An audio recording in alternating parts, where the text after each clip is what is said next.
Oh, hello everybody. I hope that you are well. As you see me, I'm Joshua James.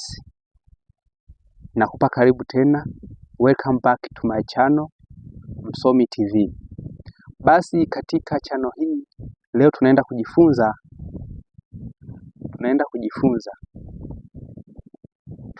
kuzungumzia jambo linalosema hivi: if you work hard, your life will be easy.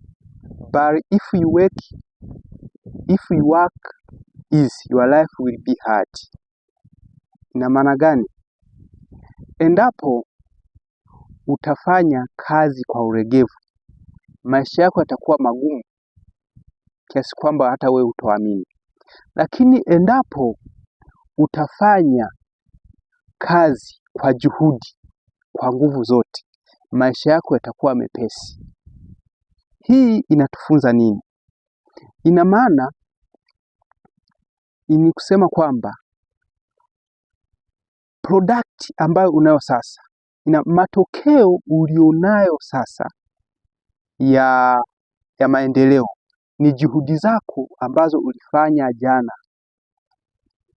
Kama kwenye benki yako ama kwenye account bank una thamani ya milioni 1, hiyo ndo juhudi yako ya siku zilizopita. Hiyo ndo juhudi yako ya jana.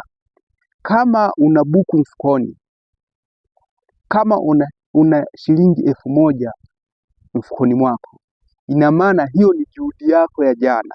Inamaanisha kwamba utakapoendelea kuwa na juhudi, utajiri wako utaweza kusonga mbele. Utakapojidhatiti na kuendelea kuongeza kipato chako kitaendelea. Sasa basi, inamaanisha nini? Juhudi yako uliofanya jana ndio product yako ulionayo leo, ndio result yako ulionayo leo. Sasa basi, nikuase nini? Tushauriane nini?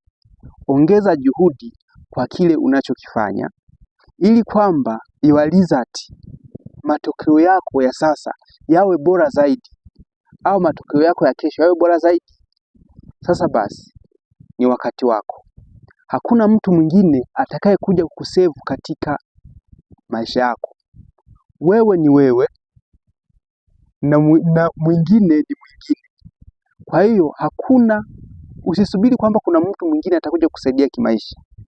Hata ukimpata atakuwa temporary tu, atakuwa wa muda kidogo, muda ataondoka. Sasa akiondoka, kama ulikuwa unategemea yeye, je, wewe utaishije? Samahani. Inamaanisha kwamba ongeza juhudi katika kile unachokifanya, ili kipato chako cha kesho kikapate kuwa juu zaidi. Nimeeleweka? Asante sana.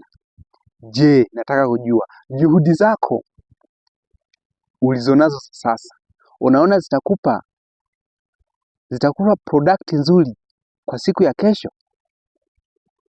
Kwa hiyo leo ni siku yako ya kufanya kazi. Usisubiri kesho eti unaweza kufanya kazi kesho, na wakati leo ni leo. Fanya kazi leo na tena uifanye kwa ubora, utafanikiwa. Asante sana. Ninawapendeni. Ni Msomi TV, James Joshua. I'm here. Mungu aliye hai awabariki. Amen.